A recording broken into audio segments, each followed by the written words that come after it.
My name's Doug McCord, and I'm production manager with the Greeley, Colorado division of Hewlett-Packard. And what you see behind me is all of the equipment and material necessary to support the batch or push-type manufacturing processes you just saw.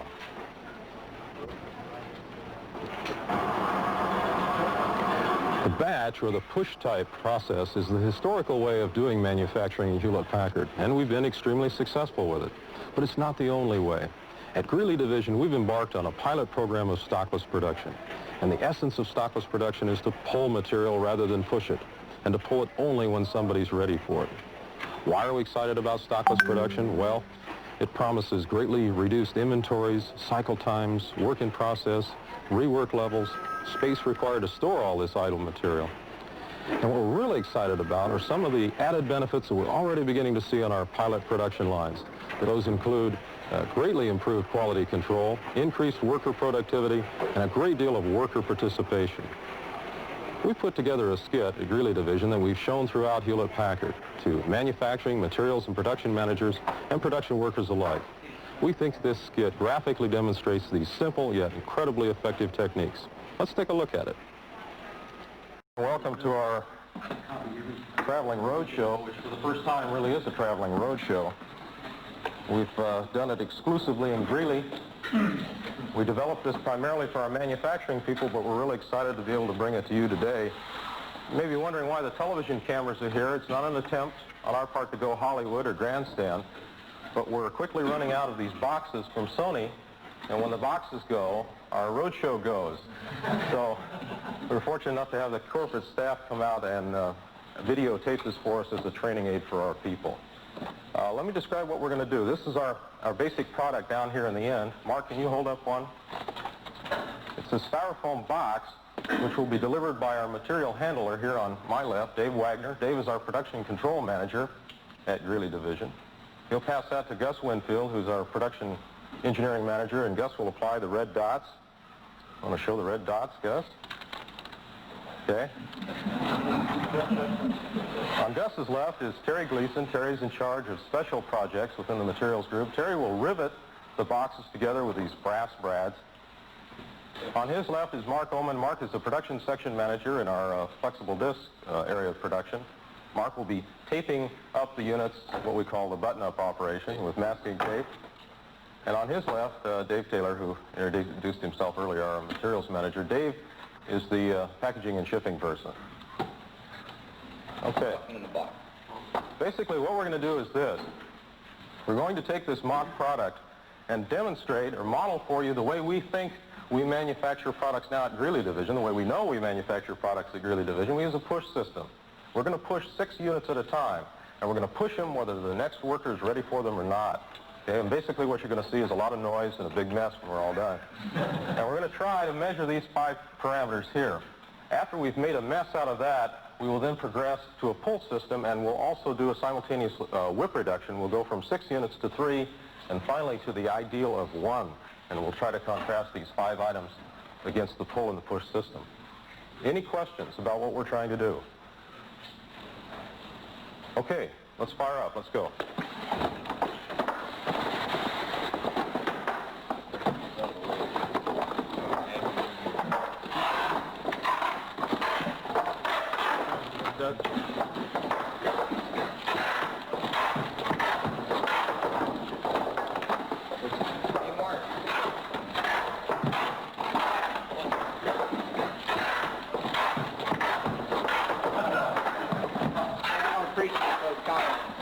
Notice that with this level of work in process, it takes a great deal of space to store all this material.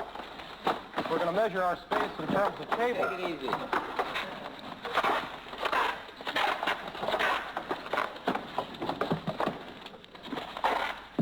It takes 2 tables to store all of this material.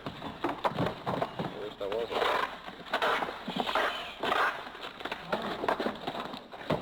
It's because it's production, too.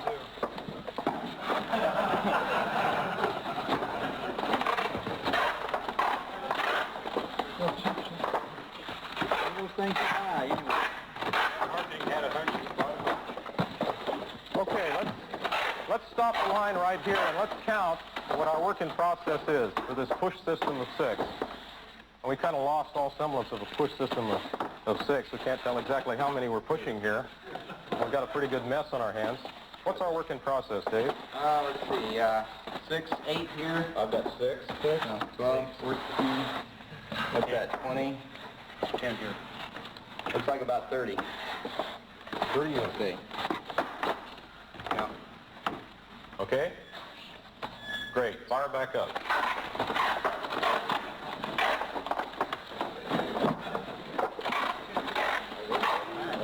We're going to need a little help with the next section of our show. I need somebody who has a stopwatch and knows how to use it. Somebody volunteer. Larry, you got one? Okay, Larry, what I'm going to do is take this colored box. I'm going to inject it into Gus's buffer stock here, and then we'll time it until it gets down to Dave, puts it in the sleeve, shoves it in the box, and stops the watch, okay? Watch how long it takes. Go. Hey, what's the matter with you? I'll talk to the supervisor about you. Hey.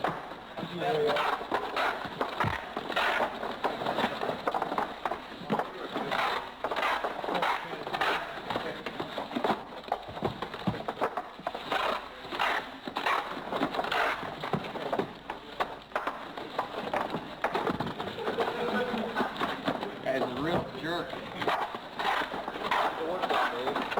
Well, you really hire a lot of lowlife around here, you know?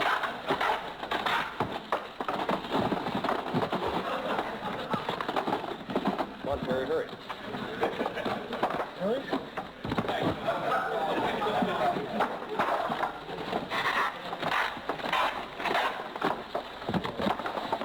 Hey, Dave, I need another Hey, need to count. Oh, thanks. Bring down.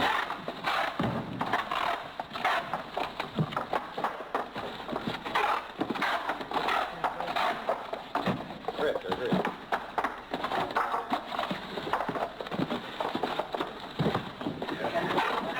What is it, end of the month push?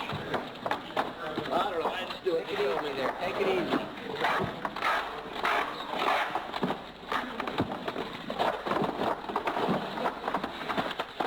Boy, I'm telling you.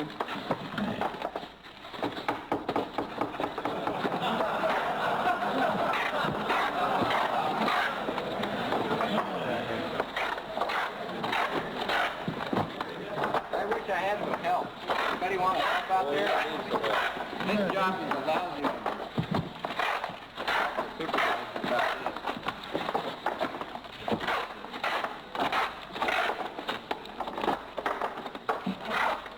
Once I get Is that the new shake and shock thing? yeah, hey. That's okay, that's good. That's Break time yet? Coffee time? It's coffee time, I heard the bell.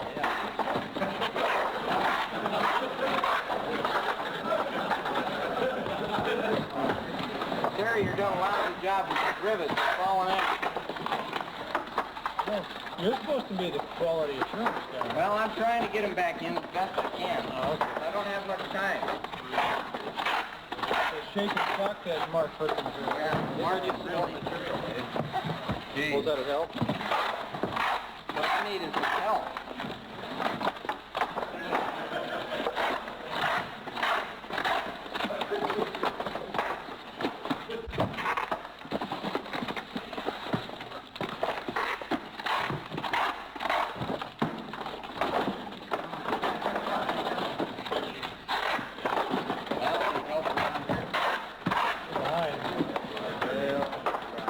Listening to Beethoven, he's behind. Everybody gets the best they can.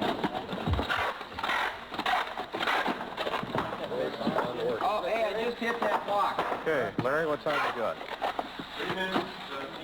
3 minutes and 17 seconds. Painfully slow.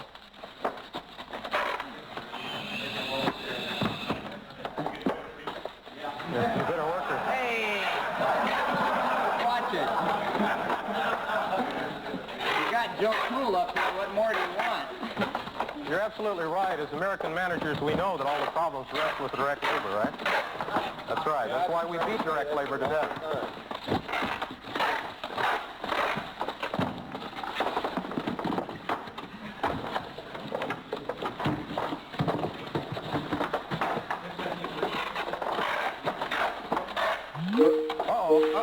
just found something here. Oh, hang on. We got a quality problem here. Hold on. Hang on, we got a quality problem here. Hold on. Hold on a second. Trick labor people are afraid to not be working. They're nervous when management is watching them and they're idle. That's something we have to overcome. Apparently our vendor has lost control of his process. He's supposed to send red dots, and apparently some green ones have been injected into our material. Let's imagine now that we have a potential rework problem on our hands, and we have to dedicate some direct labor in order to do that rework. How many units would we potentially have to inspect and rework on our production line? 1, 2, 3, 4. 12 here. 19, 20, 25. 26. 26. Oh, well, I'm not counting those.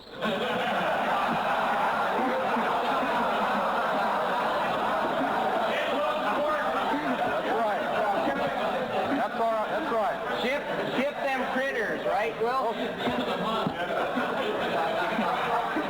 Those are potential DOAs. That's right. That's why our warranty is so high. How many units?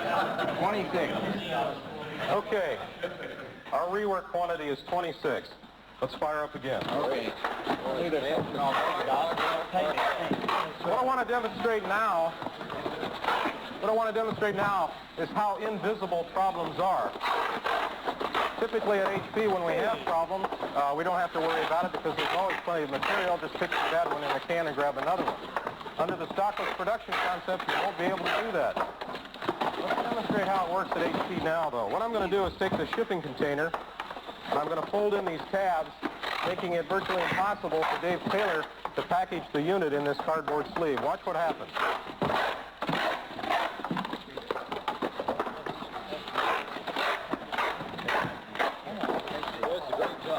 Yeah, boy, well, you're going too fast. I'm down on a big road. Hey, I can't get this thing in there. I can't get this.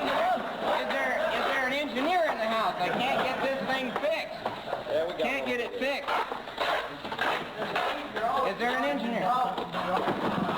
Hey, I can't get this thing in the box there. It's wrong. I don't know what it is. He keeps going on me. I can't get the thing in the box. Well, this is a simple thing to solve. You just push those tabs there. I don't have time to push those tabs. If the guy is pushing stuff on me all the time, I can't do that. Look, Dave, HP is a pay-for-performance company, and you've got to work harder and you've got to work faster. That's right. You've taken half my All right. time. I'll do it. Okay. I'm going to get it. Now, Dave's got to work a lot faster to make up for this defective material, which engineering management didn't take care of for him. I'll get there. I'm getting there. I'll get it. I'm about there. And because of Dave's haste, he's actually going to create more bad quality than we had to begin with. Okay? Okay, let's stop. Did you also notice that as Dave fought with that problem, the rest of the line was totally oblivious to the fact that he was in trouble? They kept pushing material on him. In fact, they buried poor Dave over here. But that's all right. We got plenty of material to work on, and we certainly don't want to be idle. So I think, in general, what we can say about a push system with plenty of material to work on is that quality problems are hidden. They're hidden. All right, now we're going to make a conversion to a full system. We're going to pretend that we've magically worked off all of our work in process here. We'd like to thank the staff of the Doubletree Inn for cleaning up our mess. Okay, let's imagine now we've adopted this stockless production concept, and simultaneously we've reduced our work in process and our batch levels to 3 now. And there are new rules here with the full system. We need to communicate our need for material, and to quote Bob Hall, don't make nothing for no one, no time, make them come get it. Is that how it goes? Okay. There's many ways to communicate this need. There's Kanban cards. You can holler, bring me more material. You can roll colored golf balls down pipes. There's a variety of ways to do it. In our one pilot project at Greeley Division, the Sparrow product, the people on the line use what they call Kanban squares, and they take pieces of tape, yellow tape, and they tape out a square on the table between each production worker. And what happens is when that square is empty, that is the Kanban, or the communication from Mark to Terry that he needs more material. As long as that square is full, Terry's going to be idle. He's not going to produce any more for Mark because Mark obviously doesn't need it. Okay? Those are the rules. Ready? Go. Oh, thanks, Mark. I needed 3. You're welcome, Dave.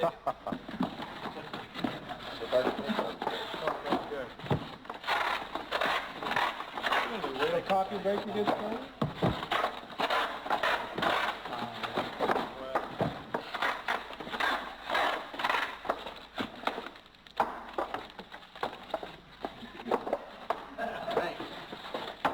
First couple of times we put on the show, it was very difficult for these people to discipline themselves, not to reach and grab for more material and push it on. Very hard thing for us to overcome. What's something else that you notice about the production area? What's the first thing that you notice? It's cleaner, yeah. In fact, it's so clean that we might even begin to think about a space reduction, but maybe not yet. We're still at 2 tables, but we can see a space reduction coming. Let's stop the line right here and let's count what our work in process is now under this pull system. What do we got? 12 units. Pretty significant reduction in WIP. All right, go, gentlemen. Again, there's a one-to-one correlation between work in process and cycle time. So, Larry, let's time the colored box again through the system. Go.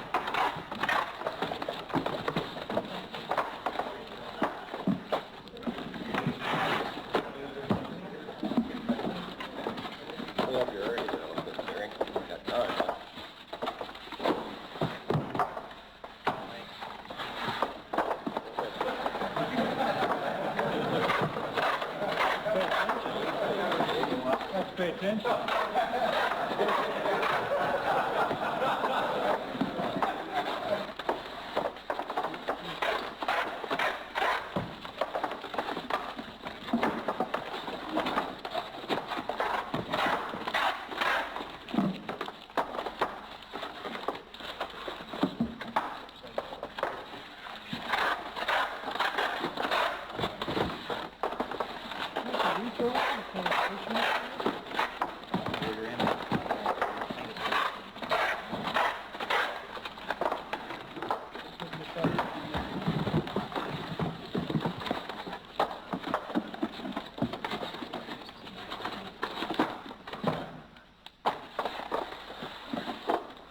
I just ran into that one.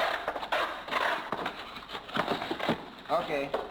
1 minute, 40 seconds.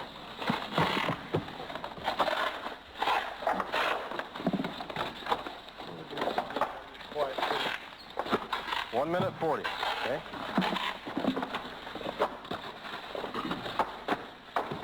Let's imagine now that we had the green dot problem again. We won't inject it here. Oh, I guess we did inject it here. Let's pretend that Dave had caught that quality problem again and we had to rework units with green dots. How many would we have to rework? Let's stop and count. Okay. 4, 5, 6, 7, 3 more, 10. 10 units is our rework quantity. Okay.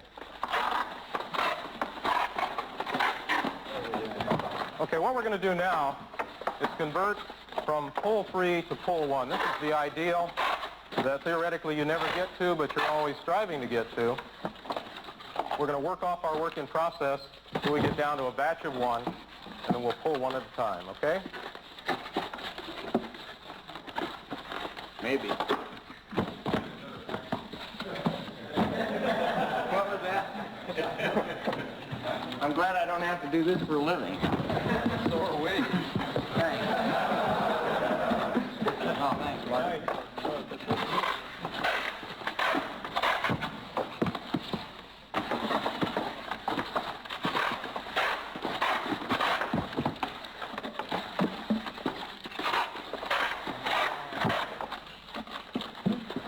What are some things you notice now? What do you say that's different? What's the contrast to the first system?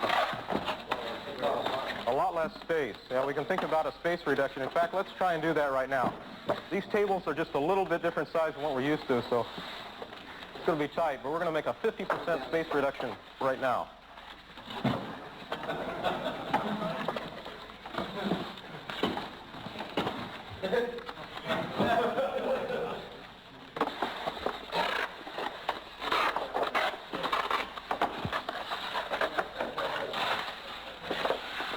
Notice how management pitches in and helps you lay out the floor.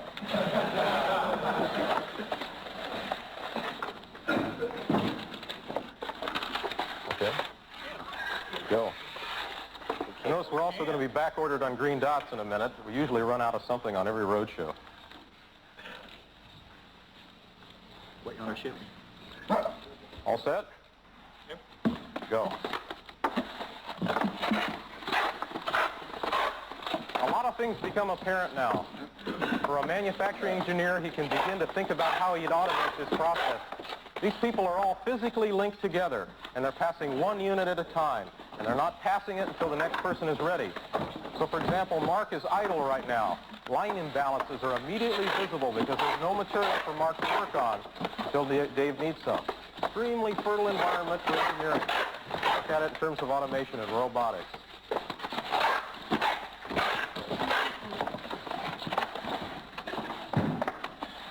Okay, let's stop. What's our whip level? 1, 2, 3, 4 if he doesn't hurry. All right, let's be on the conservative side and say whip is 4. Dave's got 1 there. We're down to 1 table. Okay, fire up. Larry, 1 more time. Go.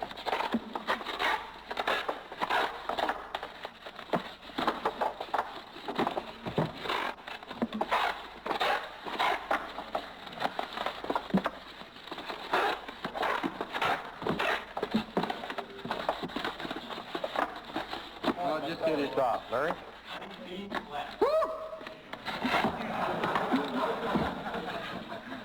You got it in the box. Notice the contrast here. 3 minutes down to 19 seconds. Okay, go. Oh, yeah. You really got this job down now. Well, I've had some training classes at HP. But had to talk to the supervisor. I did, yeah, he had to talk with me. I just hit a green dot one. Uh-oh. We've got a green dot problem. We've got rework. We've got to allocate direct labor and material to solve this rework problem. How many? 3. Haven't started this one. Rework quantity, 3. Contrast to 26 under the push system. Okay. Now, remember the rules of the pull system. I'm going to inject this cardboard problem for Dave. Watch what happens to the rest of the line. Remember the rules. Can't build until somebody needs it. Dave, I need one.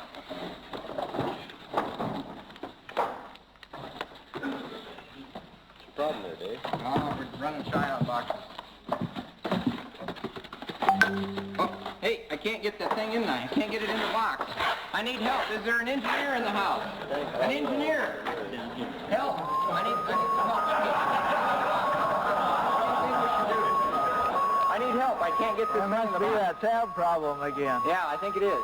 Well, just temporarily push these tabs out. Okay. I'll go talk to the vendor right away, and we'll permanently solve that because we'll have him do these changes in the future, okay? Okay, I'll do it. Thanks a lot. Get that light off.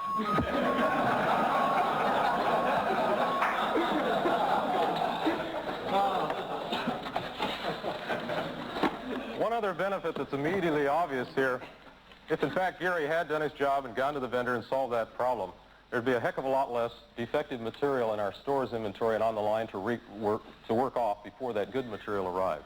So there's lots of hidden benefits as well. So I think in general what we can say is that under this pull system, the quality problems are visible. And that's the end of our skit. Thank you very much.